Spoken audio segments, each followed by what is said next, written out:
আমি অনেক অনেক ছেলে আলহামদুলিল্লাহ আমার মহব্বত করে আমারে যদি কেউ জিগায় যে হুজুর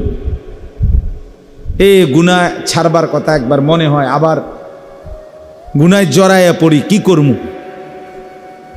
বা মাঝে মাঝে সিদ্ধান্ত নেই ভালো হয়ে চলবো, আবার 15 দিন পরে 20 দিন পরে আবার টেম্পার জায়গা, পারি না, কি করব? তা আমি সবসময় বলি চেষ্টা করবা কোনো আল্লাহওয়ালার কাছে আসা যাওয়া করতে।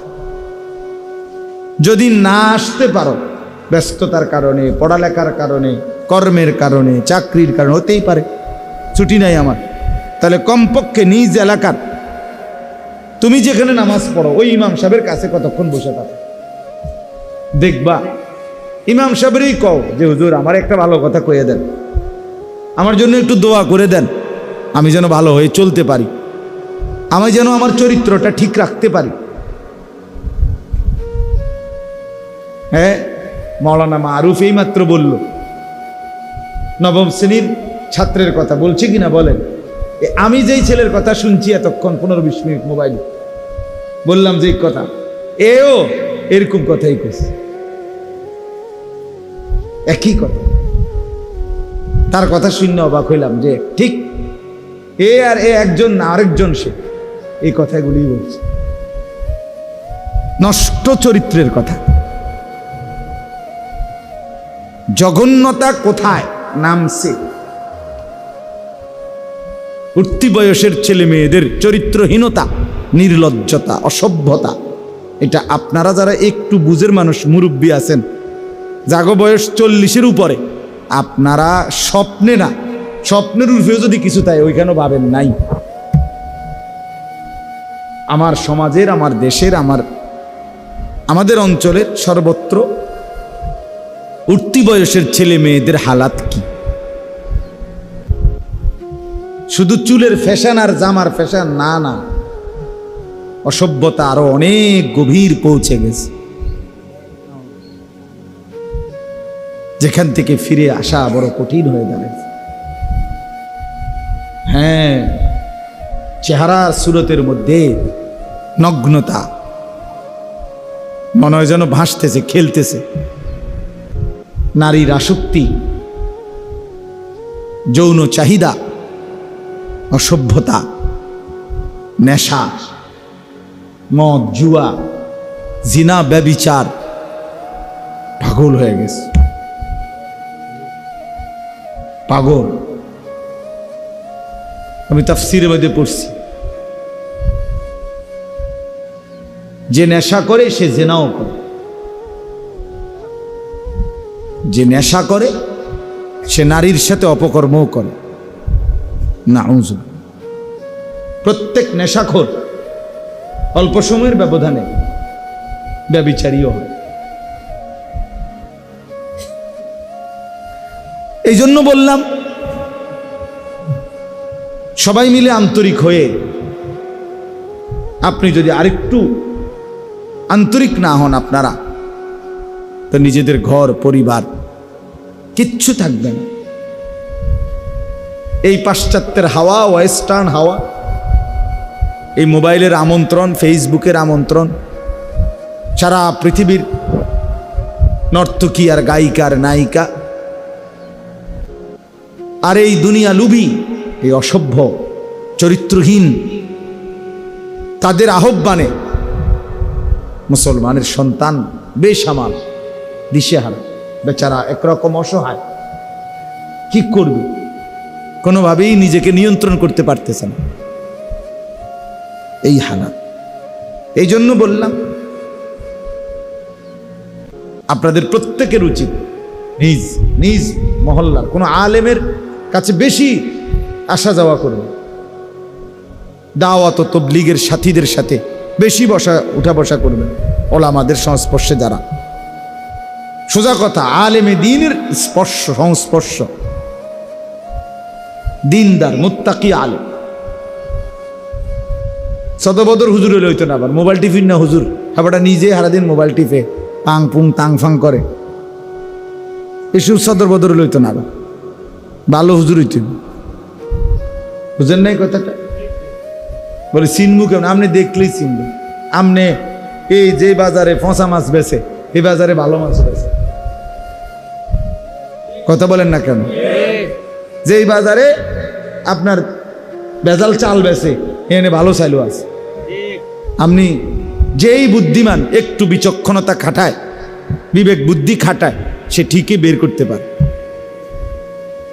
এখানেও পারবেন, এটা কঠিন কিচ্ছু না। আল্লাহ তাআলা কোরআনুল কারীমের মধ্যে বলছে, আল্লাহকে ভয় করলে, গুনাহ থেকে বাঁচবার সিদ্ধান্ত নিলে আমি আল্লাহই তোমার অন্তরে একটা ফুরকান, পার্থক্য করার মতো শক্তি, একটা আলো তোমার অন্তরের ভিতরে আমি দিয়ে দেব। ইন তাত্তাকুল্লাহা ইয়াজআল লাকুম ফুরকানা। আল্লাহ তাআলা, তুমি যদি আল্লাহকে ভয় করো, গুনাহ ছেড়ে দাও, মজবুত সিদ্ধান্ত নাও যে আমি নাফরমানির রাস্তা ছেড়ে দেব, কিন্তু কিভাবে ছাড়বো, নেক কাজ করব, আমি কিভাবে করব, এমন একটা দরকার যদি তোমার হয়, আল্লাহ বলেন ইয়াজআল লাকুম ফুরকানা, আল্লাহই তোমাদের জন্য দিয়ে দিবেন ফুরকান, পার্থক্য করার মতো যোগ্যতা, শক্তি, এমন একটা ভেতরের স্পিরিট, এমন একটা শক্তি আল্লাহ দিবে। এটা দিয়েই তোমার অন্তরেই তোমার দিল বলে দিবে কোনটা হক কোনটা না হক, কোনটা ভালো কোনটা মন্দ, কোন কথাটা ভালো কথা কোন কথাটা মন্দ কথা। আপনি বুঝেন না, কথা বলেন না কেন? কোনটা হাসি কোনটা কান্না আপনারা বোঝেন না? কোনটা ভালো মানুষের হাসি কোনটা সিটারের হাসি, বাটফারের হাসি আপনারা বোঝেন না? কথা বলেন। মানুষ তো বুঝে, যেই কোনো মানুষে বুঝে, এটা তো সহজ বিষয়। এই জন্য আমরা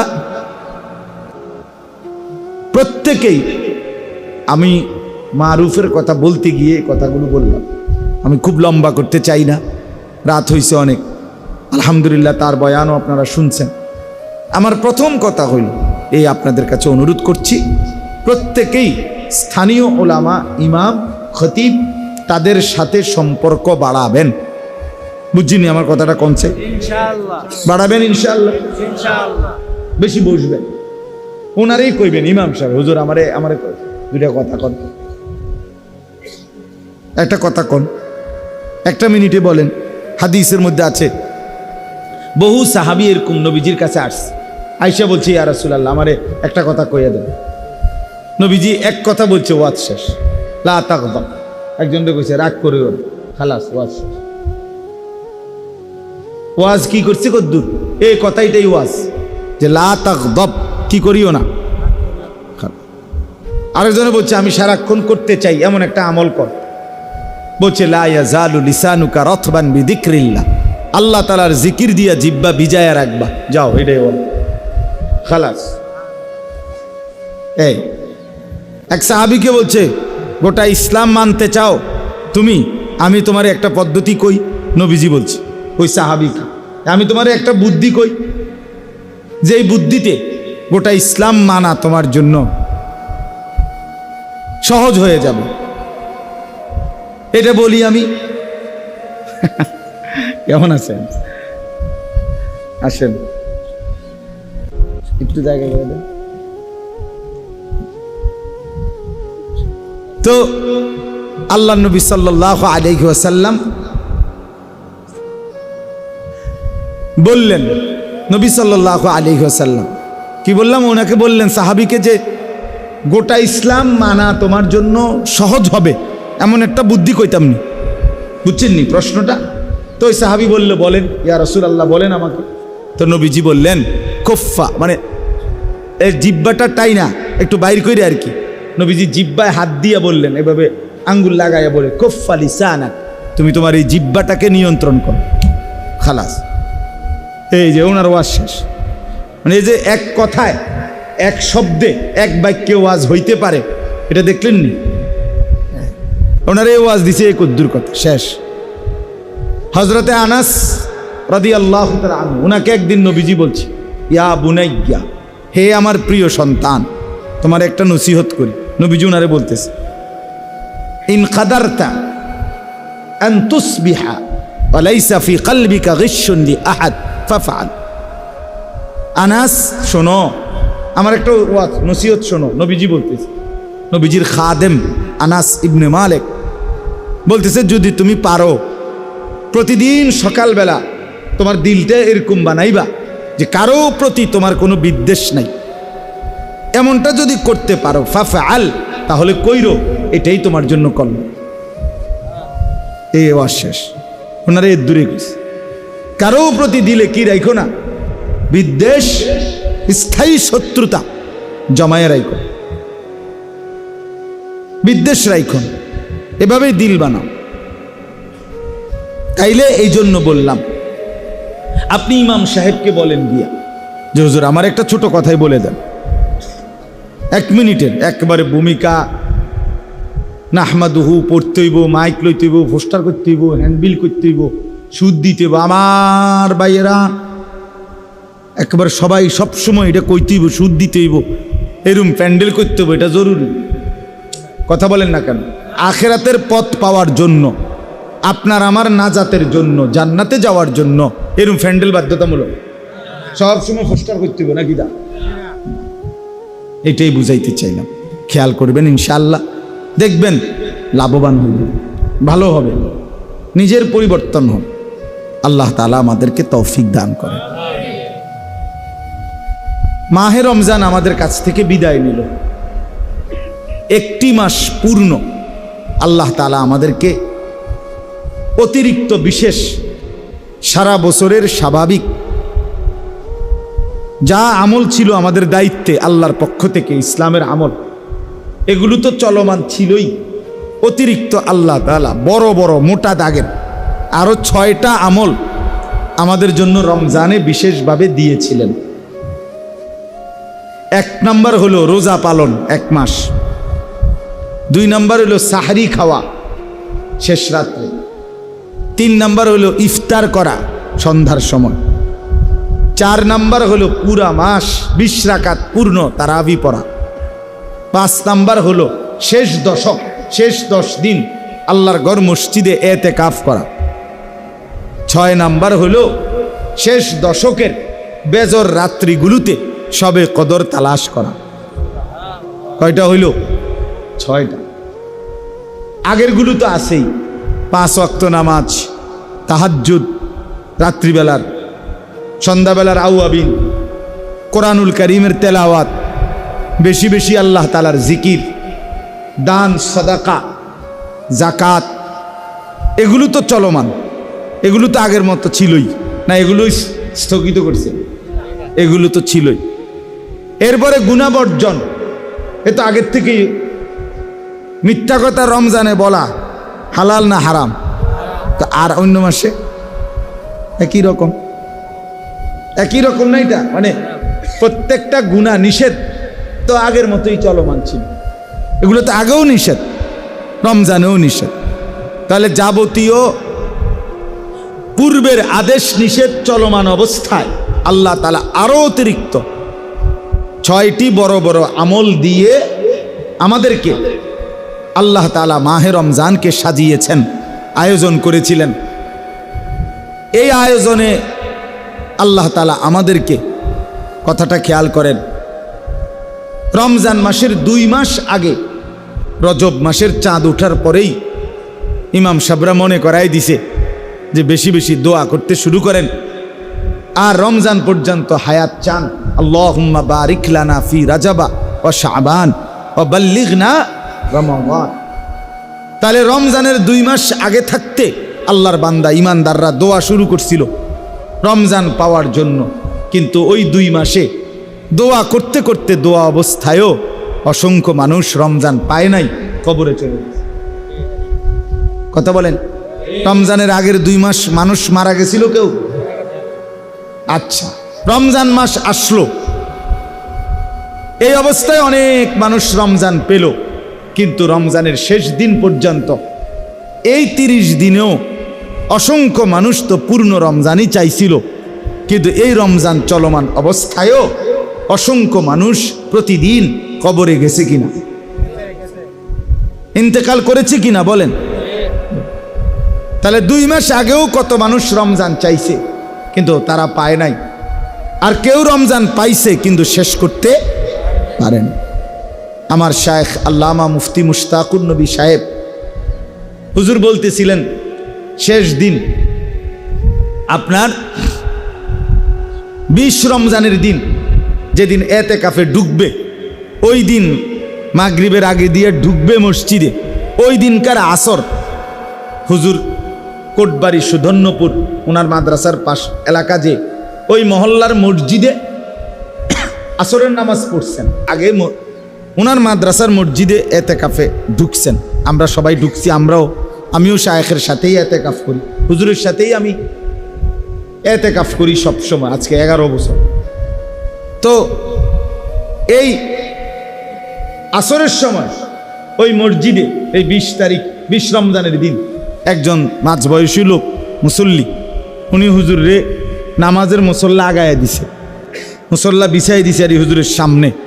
হুজুরে ওই মুসল্লাটাতে নামাজ পড়ছে, ওনার লগে কথা কইছে। ঠিক শেষ রমজানের দিন 30 রমজানের দিন ওই লোকটা ইন্তেকাল করছে। আসরের নামাজ শেষ দিন, এই সন্ধ্যার সময় রোজা শেষ হবে, ওই দিনকে আসরের পরে ওনার জানাজা আছে।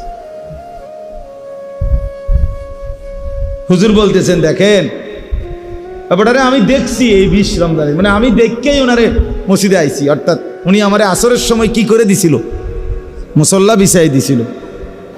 আজকে 30তম রমজান, উনি রমজানটা কি করতে পারে নাই শেষ করতে, আর আসর থেকে মাগরিব এর ভিতরেই উনি কবরের দেশে মাটির তলদেশে চলে গেছে। আমার বাপ তাইলে প্রথম এই কথাটা বুঝাইতে চাচ্ছি, কি পরিমাণ মানুষ আমরা এখানে, আমরা যারা এ কয়জন বসছি এখানে, আমরা আগে এটা চিন্তা করি যে কত মানুষই তো চেয়েছিল রমজান, সবার ভাগ্যে জোটে নাই, আবার অনেকেই পেয়ে পূর্ণ করতে পারে নাই।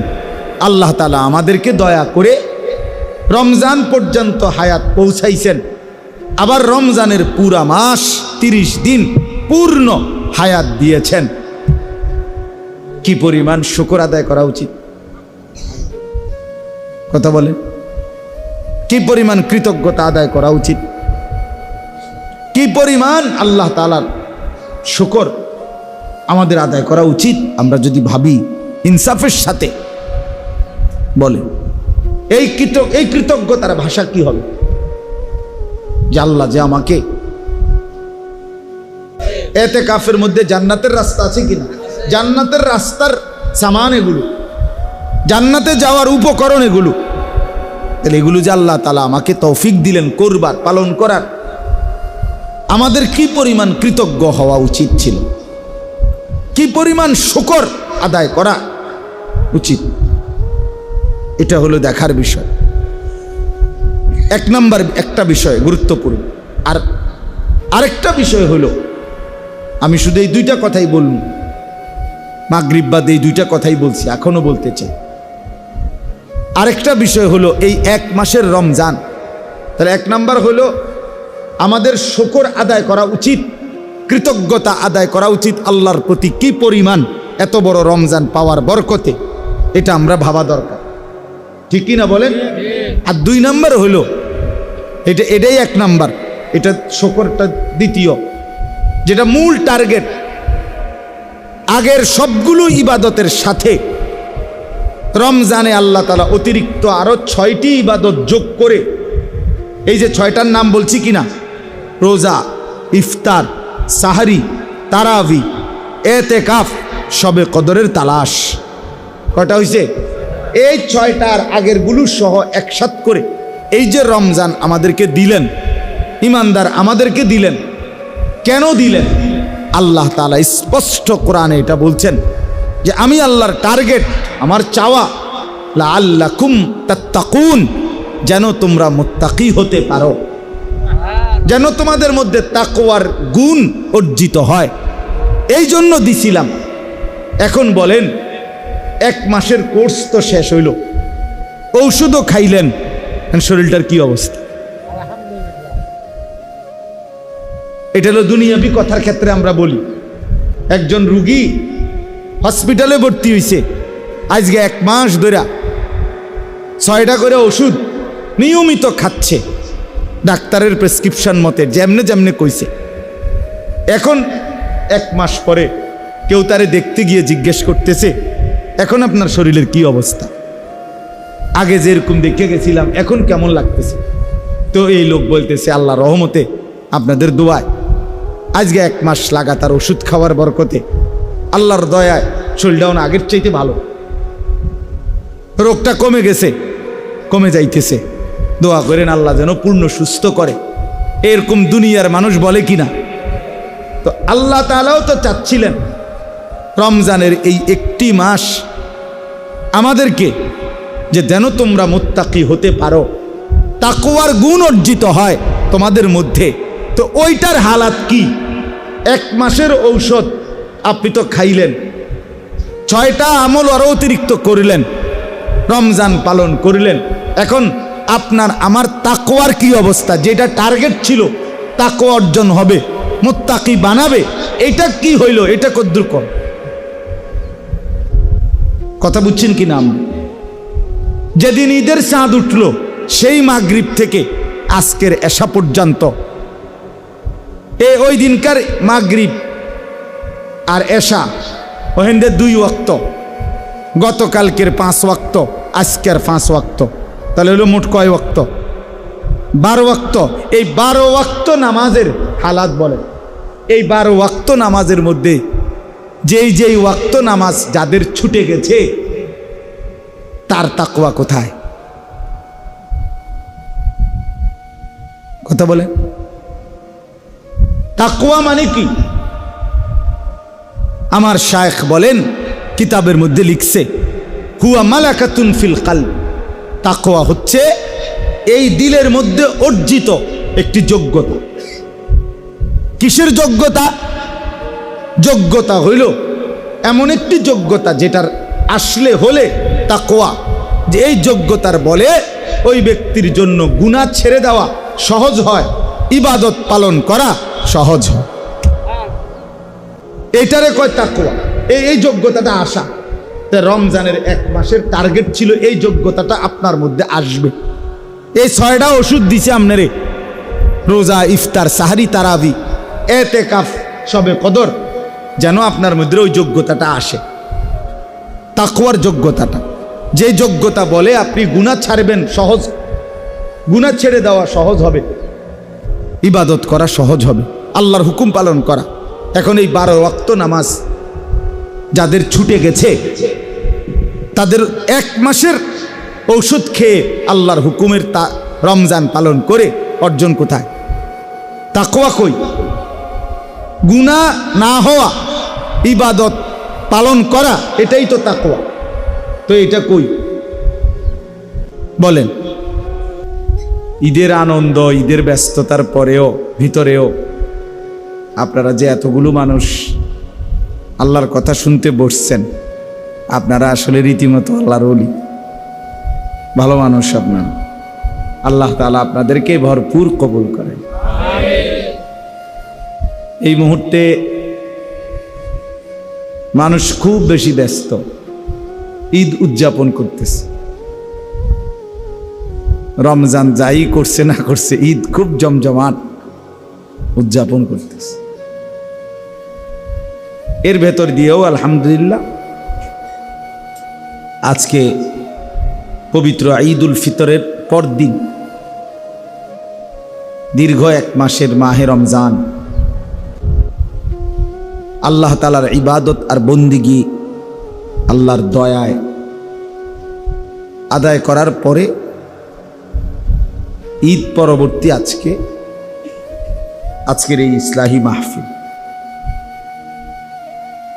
আমার প্রিয় ভাই, ছোট ভাই, আমার শায়েখ আল্লামা মুফতি মুশতাকুন নবী কাসেমি হযরত দামাত বারাকাতুহুমের আপন ছোট ভাই হযরত মাওলানা মুফতি মারুফ বিল্লাহ আপনাদের সামনে এতক্ষণ পর্যন্ত কথা বলেছেন। তার বয়ানের অর্ধেক অংশ বলা যায় আমি নিজেও শুনেছি। আমি আসছি আরো আধা ঘন্টা আগেই আসছি, ইচ্ছা করেই এদিকে আসি না, একটু দূরে চেয়ারম্যান সাহেবের বিল্ডিংয়ে আসছিলাম, এমনি বসেছিলাম যে মারুফ আর একটু বলুক, এই কারণে দেরি করে আসছি, একটু ইচ্ছা করে। আমরাও শুনতেছিলাম, আপনারাও শুনেছেন। সে অনেক ভালো একজন আলেম, আল্লাহওয়ালা, দিল দরদি মানুষ। শায়েখের ছোট ভাই, কুমিল্লা ভিক্টোরিয়া বিশ্ববিদ্যালয় কলেজ মসজিদের ইমাম। অনেক যুবক আলহামদুলিল্লাহ এখন আমাদের এই মারুফ যিনি এখন বয়ান করলেন তার সংস্পর্শে ইউনিভার্সিটির কলেজের অনেক ছেলে, অনেক আলহামদুলিল্লাহ পরিবর্তন হয়েছে, এদের হচ্ছে। ইউনিভার্সিটি পড়ুয়া অনেক ছেলে আলহামদুলিল্লাহ তার সংস্পর্শে কোরআনুল করিম শুদ্ধ করতেছে, শিখতেছে, ওযু, নামাজ, হালাল হারাম, পাক না পাক, আখেরাতের ফিকির করতেছে। এই বছরও ওই ভিক্টোরিয়া বিশ্ববিদ্যালয় কলেজ মসজিদে সে এতেকাফ করছে। প্রায় 70 জনের মতো সাথী তার সাথে এতেকাফ করছে আলহামদুলিল্লাহ। আমাদের সাথে প্রায় 1300 সাথী এতেকাফ করছে, 1200-1300 হবে এক মসজিদে। আমার শায়েখ আল্লামা মুফতি মুশতাকুর নবী কাসিমি সাহেব, উনি যেখানে এতেকাফ করে সুদর্ণপুর, ওনার মাদ্রাসায় মসজিদে, 5 তলা মসজিদ, পুরা কানায় কানায়, একবার সিঁড়ির তলেও মানুষ ঘুমাইছে। তো এই জন্য বললাম, আপনারা যেটুকু শুনছেন আরো মনোযোগ দিয়ে শোনা দরকার ছিল, আরো আন্তরিকতা নিয়ে। প্রকৃত অর্থে পরিচিতি, খ্যাতি, মানুষের কাছে জনপ্রিয়তা, এটা খুব জরুরি কোনো বিষয় না। বিষয় হলো আল্লাহর কথা মনোযোগ দিয়ে শোনা, উপলব্ধি করা, অনুভব করা। সে ছোট হোক, অখ্যাত হোক, অপরিচিত হোক। ওয়ালাউ কানা আবদান হাবশিয়া, সে একজন হাবশি গোলাম, নিগ্রু গোলাম হোক, তার কথাও আল্লাহর কথা যদি হয়, আখিরাতের কথা যদি হয়, কোরআন সুন্নাহর কথা যদি হয়, মনোযোগ দিয়ে শোনা উচিত। আমাদের ভিতরে একটু মানসিকতা আছে, জনপ্রিয়তার একটা মোহ আছে, আমাদের আসক্তি, যে একটু পরিচিত হয়তো মনে করে যে ওনারটাই শুনব।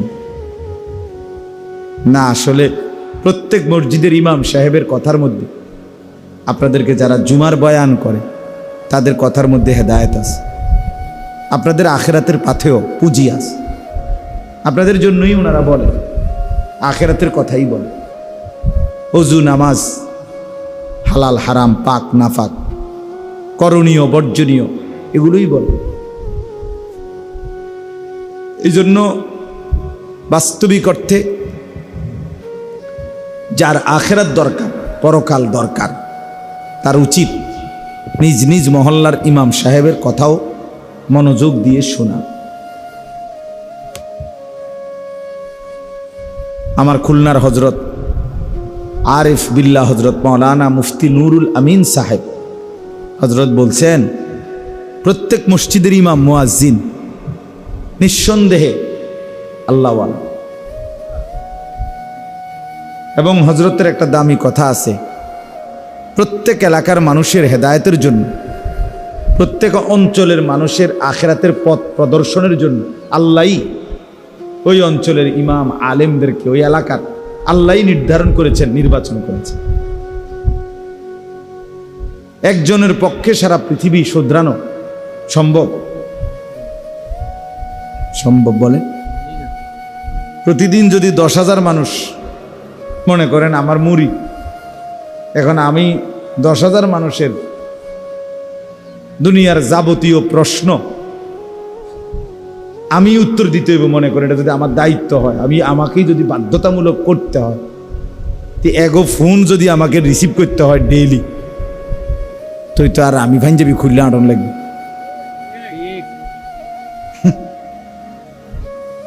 মনে করেন আজকে এই আসার পথে আমি এখন 2,500 নারায়ণগঞ্জ, ওইখান থেকে বয়ান করে আসছি, মাগরিব বাদ ওইখানে বয়ান করছে।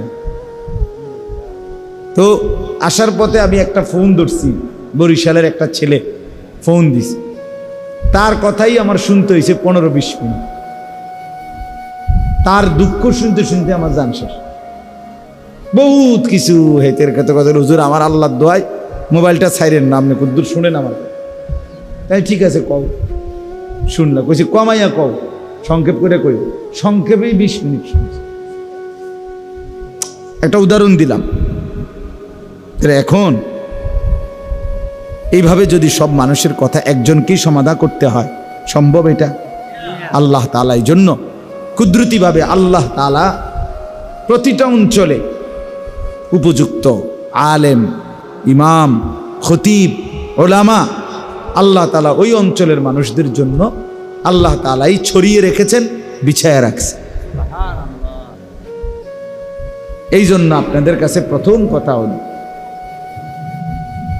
এটা মনে রাখতে হবে, কারো ওয়াজ একটু পরিচিতি বেশি, কারো কম, এটি কোনো কথা না। এটা মূল কোনো বিষয়।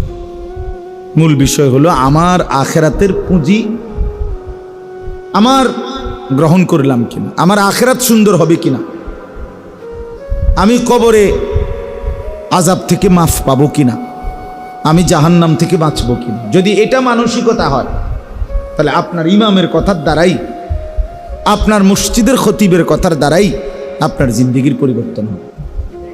যেমন এই প্রমাণ বললাম, ওই ভাই এই মোবাইল এটা লইয়া ব্যস্ত, এই হাতের মোবাইল এগুলো নামা, ভাই এটা নামান, নেন পকেটে নেন, খটরমটর করেন না। মোবাইল দিয়ে রেকর্ড করতে হলে এরকম স্ট্যান্ড কিনে আনবেন, অথবা এরকম বাঁশ লাগাবেন, বাঁশের আঘাত মোবাইল টাঙ্গাই দিয়ে হাতের মধ্যে রাখলে এটা শুধু খরচা মচর করে, বাকি সাথের লোকদেরও ডিস্টার্ব হয়। বুঝেন নাই কথাটা? চলেন তো এটার প্রমাণ বললাম, এই যে মাওলানা মুফতি মারুফ এতক্ষণ যে বয়ান করল, তার মসজিদের ইমাম সেখানে আলহামদুলিল্লাহ আমি নিজে গিয়েও দেখছি। এখন বয়স্ক এবং জেনারেল শিক্ষিতদের জন্য সে মসজিদের পাশে মাদ্রাসা করছে, শুধু বয়স্করা পড়ে। বুঝেন নাই কথা?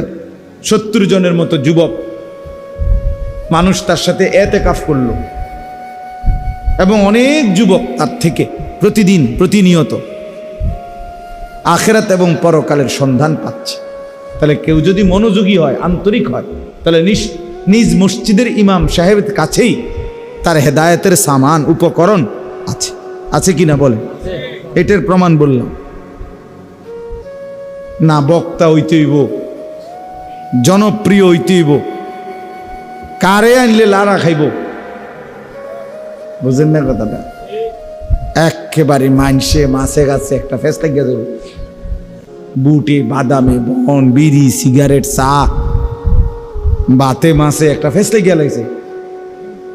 হ্যাঁ না, মাহফিল হয়েছে, তারা মানুষ হয়েছে, খালাস মানুষ হয়েছে তারার মা। তো এরপরে